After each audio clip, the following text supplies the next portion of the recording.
కూర్మ సహస్ర మీరు ఎంచుకున్న పాటలతో నీ మధు మురళి, తర్వాత 10 మందిలో పాట పాడిన. ఓకే, మా సహస్ర నమస్కారం అమ్మా. నమస్తే తల్లిలో. మరి 10 మందిలో పాట ఇవన్నీ నేను విన్నాను కాబట్టి ఇవాళ నాకు నీ మధు మురళిగా ఇది వినాలనిపిస్తోంది. అది పాడేస్తావా? ఓకే. మరి ఏ సినిమాలోది ఎవరు అసలు కూడా చెప్పేసుకో చక్కగా. నేను చెప్తాను అక్క, మనము మార్చామన్నమాట కొంచెం ఇది. సో ఈ పాట ఓకే, నేను చెప్పచ్చా? మీరైనా చెప్పవచ్చు, చెప్పండి. ఓకే, ఇది మనకి మొత్త జయదేవ చిత్రంలోది. సముద్రాల వారు రాశారు, విశ్వరాజరావు గారు స్వరపరిచారు, ఘంటసాల గారు ప్రయత్నం చేశారు. ఇప్పుడు మనకు సహస్రం ఏంటో చూపుతాం. పాడము. All the best. Thank you.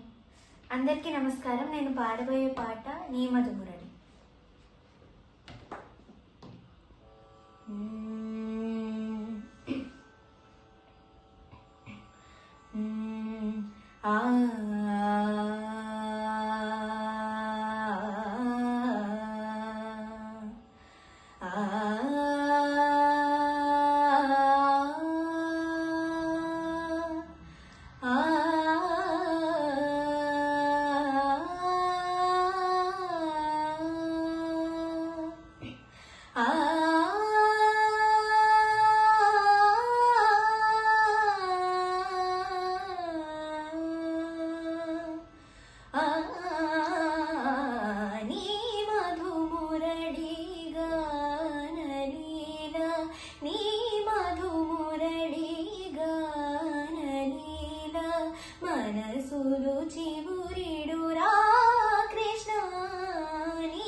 Yamuna తటమున మోడులు మురిసి, యమునా తటమున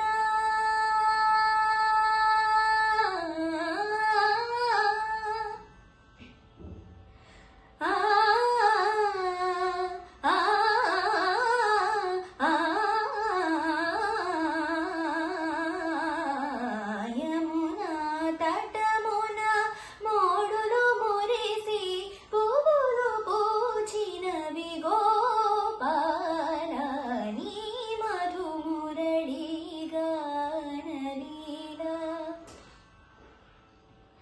మబస సస సస సనిరి సస నిరి సస ని సస నిరి రి ని సస నిరి రి ని సస నిరి ని సస నిరి ని సదప మబ ని సరి సదప మబస ని రప మద బబ గమరి సని సా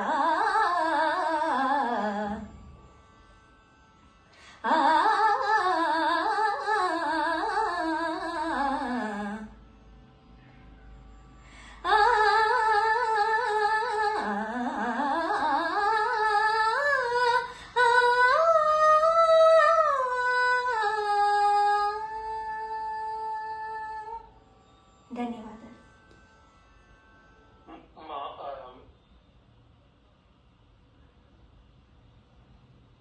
నెట్ ఏదో బాగా ప్రాబ్లం ఉన్నట్టుంది సీనయ్య. అదే చెప్దాం అనుకుంటున్నాను. అమ్మాయి పై స్థాయికి ఆకారం ఫస్ట్ ఆలాప్ తీసింది కూడా చాలా వరకు బ్రేక్ అయిపోయి నాకు వినిపించలేదు. పాట కూడా చాలా వరకు మనకి అప్ అండ్ డౌన్స్ తోనే వినిపించింది. అమ్మా మీరు రికార్డ్ చేస్తారు కదా సహస్ర, రికార్డ్ చాలా ఇంపార్టెంట్ అమ్మా. ఎందుకంటే నువ్వు పాడుతున్నది నిజంగా ఏమీ వినపడలేదు, ఏదో 2-3 పదాలు మాత్రమే వినపడ్డాయి. Unfortunately that is the situation. ఎందుకైందో తెలియదు. ఫస్ట్ మనం చెక్ చేసినప్పుడు బాగానే ఉంది కానీ బట్ అన్ఫార్చునేట్. బట్ మీరు పంపించిన తర్వాత మీకు మార్కులు వస్తాయి కాబట్టి ఇట్స్ నాట్ ఏ ప్రాబ్లం. అక్క మీరేమన్నా చెప్తారా ఇంకేమన్నా? అదే నా